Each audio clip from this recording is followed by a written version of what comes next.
गांव के एक किनारे पर स्थित एक पुराना घर था जिसमें सीमा अपने पति रमेश और दो बच्चों अनु और निखिल के साथ रहती थी।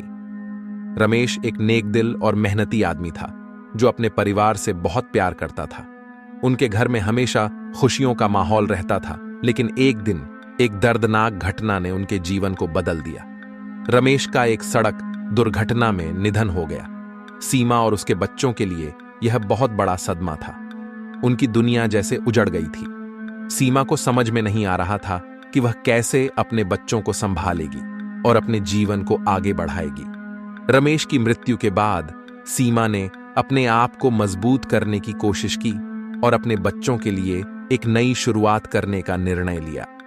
उसने अपने पति की यादों को दिल में संजोए रखा और बच्चों को यह सिखाया कि उनके पिता हमेशा उनके साथ हैं। कुछ महीनों के बाद घर में अजीब घटनाएं होने लगीं। रात को दरवाजे अपने आप खुलते और बंद होते, खिड़कियां अपने आप हिलती और कभी-कभी सीमा को ऐसा लगता कि कोई उसके पास खड़ा है। अनु और निखिल भी डर गए थे। वे रात में अक्सर अपनी मां के पास सोने आने लगे। एक रात सीमा ने महसूस किया कि कोई उसके कमरे में आया है। जब उसने अपनी आंखें खोलीं तो उसने देखा कि रमेश उसके पास खड़ा है। सीमा को अपनी आंखों पर विश्वास नहीं हुआ। उसने डरते हुए पूछा, रमेश, क्या यह तुम हो? रमेश ने धीरे से कहा, हाँ सीमा, यह मैं हूं। सीमा की आंखों से आंसू बहने लगे। उसने कहा, रमेश, तुम यहां कैसे हो? तुम तो हमें छोड़कर चले गए थे। रमेश ने कहा, सीमा, मेरी आत्मा यहां बंधी हुई है। मैं तुम्हें और बच्चों को अकेला नहीं छोड़ सकता था। मैं हमेशा तुम्हारे पास रहना चाहता हूं। सीमा ने यह सुना और उसका दिल पसीज गया। उसने कहा, रमेश, हम तुम्हें बहुत याद करते हैं, लेकिन तुम्हारी आत्मा को शांति में रहना चाहिए। हमें तुम्हारी खुशी चाहिए। रमेश ने कहा, सीमा, मुझे यहां रहने की अनुमति दो। मैं तुम्हें और बच्चों को हमेशा सुरक्षित रखूंगा। सीमा ने कुछ सोचते हुए कहा, ठीक है रमेश, अगर तुम्हारी आत्मा यहां रहकर खुश रहती है तो मैं तुम्हें रोकूंगी नहीं। इसके बाद रमेश की आत्मा ने सीमा और उसके बच्चों की देखभाल की। सीमा को अक्सर महसूस होता कि रमेश की आत्मा उनके आसपास है, उनकी रक्षा कर रही है, लेकिन उसके दिल में एक सवाल हमेशा बना रहा, क्या यह सही है कि रमेश की आत्मा यहां बंधी रहे? एक दिन गांव के एक बुजुर्ग ने सीमा को बताया कि उन्होंने रात में रमेश को उसके घर के बाहर देखा है। सीमा ने सोचा कि यह समय है कि वह रमेश की आत्मा को मुक्त करे। उसने गांव के पुजारी से मिलने का निर्णय लिया। पुजारी ने कहा, सीमा, आत्मा को शांति दिलाने के लिए विशेष अनुष्ठान करने होंगे। यह आत्मा अपने परिवार की देखभाल करना चाहती है, लेकिन इसे शांति में जाने की आवश्यकता है। सीमा ने पुजारी की सलाह मानी और एक विशेष पूजा का आयोजन किया। पूजा के दौरान रमेश की आत्मा प्रकट हुई। उसने कहा, सीमा, मुझे शांति में जाने दो।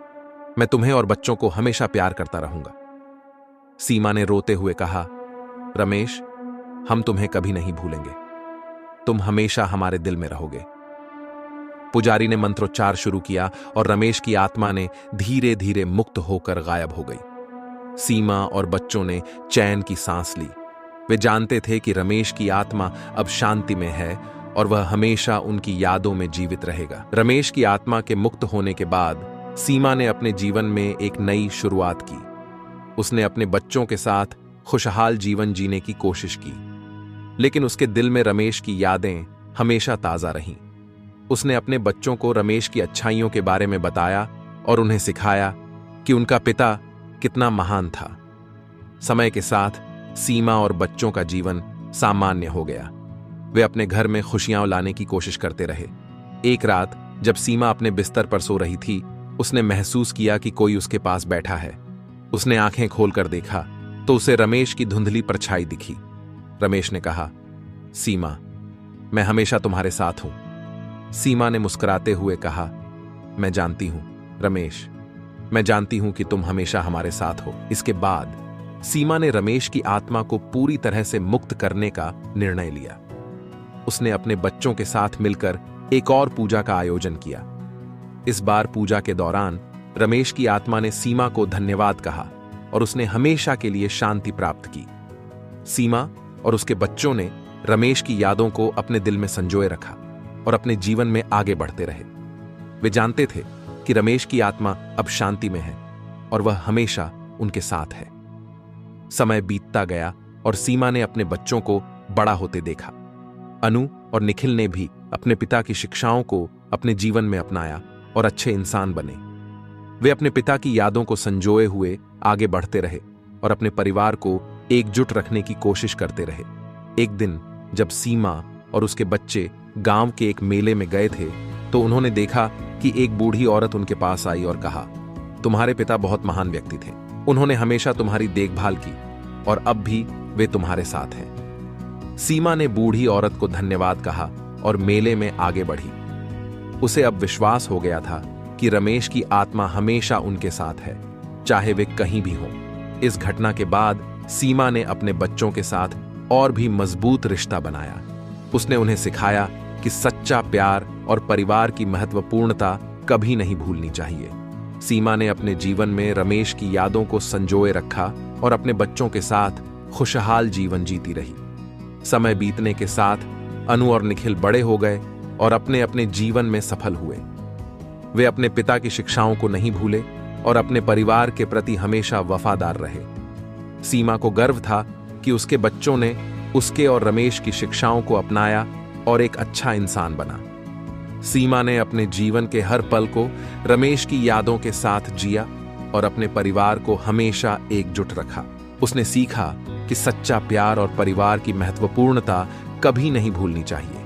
रमेश की आत्मा ने उसे यह सिखाया कि प्रेम की शक्ति आत्माओं को भी शांति प्रदान कर सकती है और यह कि परिवार की खुशियां हमेशा दिलों में जीवित रहती हैं। समय के साथ सीमा बूढ़ी हो गई और उसने अपने जीवन के अंतिम दिनों में अपने बच्चों और पोते पोतियों के साथ समय बिताया। उसने उन्हें रमेश की कहानियां सुनाई और उनके परिवार की महत्वपूर्णता के बारे में बताया।